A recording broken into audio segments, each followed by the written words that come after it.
huge, and she is an unmatched huntress.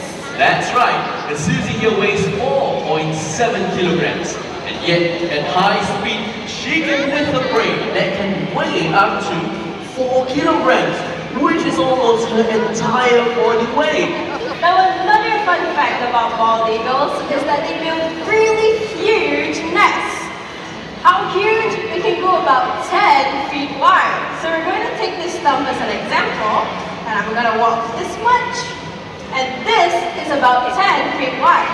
It can also go up to 20 feet tall. That is 5 times my height. It's pretty impressive. Yes, indeed. And I believe Susie has done well. It is time for her to head back home. Well, it's right there. Ladies and gentlemen, a big round of applause for America's bald eagle.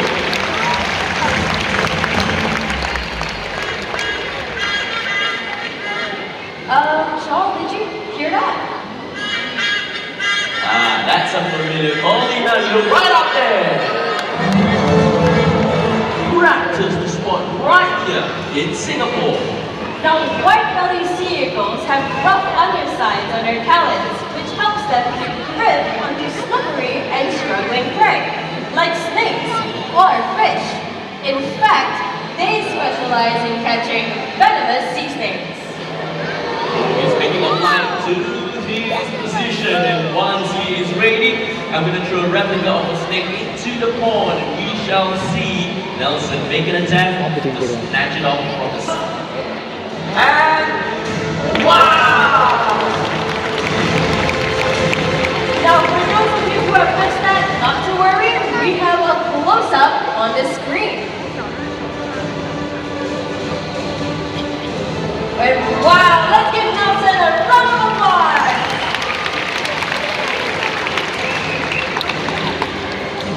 Paulina, that's why the white-bellied sea eagle is one of my favorite birds of prey to spot in the skies in Singapore. But that's not the only bird of prey you can spot in Singapore. There's also the Brimley kite. And here comes Sapphire. Wow, beautiful catch. Now, Brimley kites like Sapphire are medium-sized raptors. But don't let her size fool you. She can catch a prey from a bird as big as Nelson, our white-bellied sea eagle. Now, Sapphire. And it's nice to have you back on stage, Nelson. Now it's easy to spot the differences between the two birds. The size is the obvious difference, but there is also the coloration and the shape of their wings. The white-bellied sea eagle have a V-shaped wing and a wedge-shaped tail. While Brimley kites like Sapphire have M-shaped wings and a U-shaped tail. They're also much more brownish in color. So with that, let's say goodbye to Sapphire.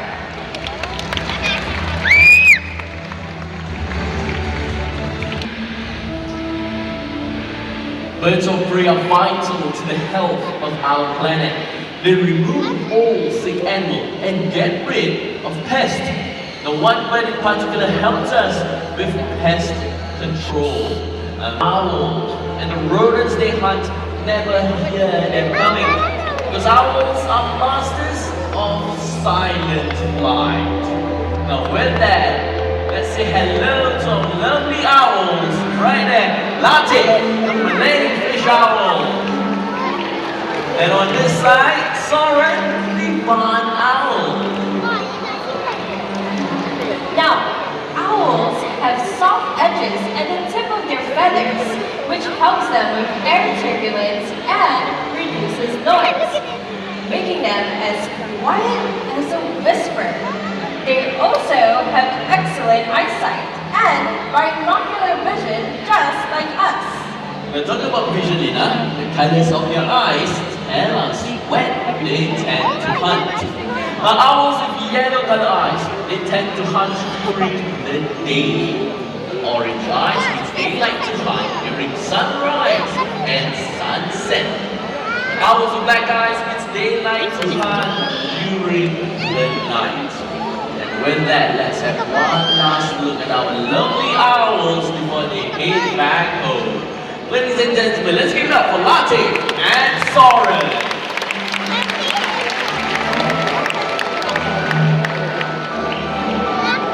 Some bird of prey prefer to take a stroll instead of flying. So our next predator looks like a falcon with sharp beak and talons, but behaves like a vulture and will feed on carrion.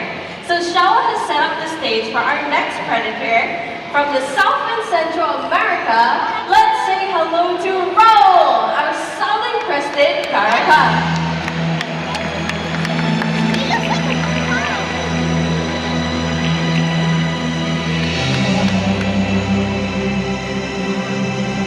Now, this is an unusual bird.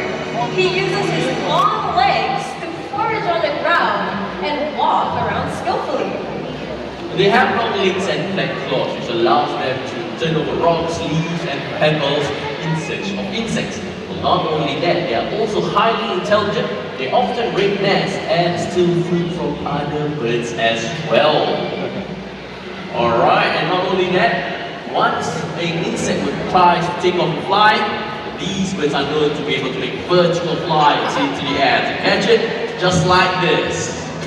Alright, let's try this once again. Come on, Raul. Awesome. No. I think he can do way better than that. Okay, sure. To Dina then. How about Raul? Right here, on the ground. Right there. And then let's go all the way up here. Oh, wait, right here. He really loves the rocks, by the He way. really does. Right there to Lina, Raul. Alright, this shows that he really loves to forage for insects. And of course, let's try the high jump. Wow! Alright, Rahul, it's time for you to go home. They are portrayed as evil, circling around the skies with ominous music and a sense of impending doom. But we are here to tell you the real story. That's right. The vultures are nature's cleanup crew. They use columns of air to glide and fly as they search for dead animals using their sense of sight and smell. Vultures prevent the spread of the contagious diseases. So with that, let's welcome our turkey vulture, Zina! Coming from the Americas, these are one of the few birds with a highly good sense of smell. That means if there is a dead animal, turkey vultures are the first ones on the scene. The other vultures will follow suit to do the hard work and rip apart the tough hide of the carcass. Now, turkey vultures also have really acidic stomach acid. How acidic? It's acidic as car batteries, which helps them digest carrion. So with that, let's say goodbye to our turkey vulture and give her a round of applause. Genghis, our Himalayan griffin vulture. Now let me tell you a story about Genghis. Back in 2005, a young Himalayan griffin vulture was on his migratory route from the Tibetan Plateau to Thailand for the winter. But along the way, he got lost and ended up at Orchard Road, Singapore. He was found weak and too exhausted to continue his journey. So we brought him back to the bird park and nursed him back to health. Well, unfortunately, he suffered an injury that prevented him to be released back into the wild. So he's now a special member of our raptor family, and he really lived up to his name, the mighty Genghis. So let's give it up for our Himalayan griffin vulture.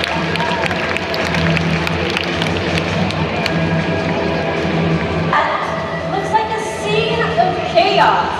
A bunch of breeds.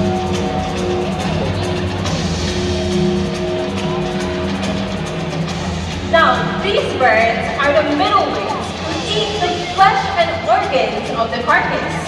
And once the carcass is found, they will wait nearby before beginning the feast. But once they get going, about 100 birds will gather for the meal and strip a carcass down to its bones in less than 5 minutes. Once wildly found in Africa, these birds are now critically endangered. 11 species of vultures in Africa clean up 70% of the continent's area. And we would all be in a lot of trouble without vultures.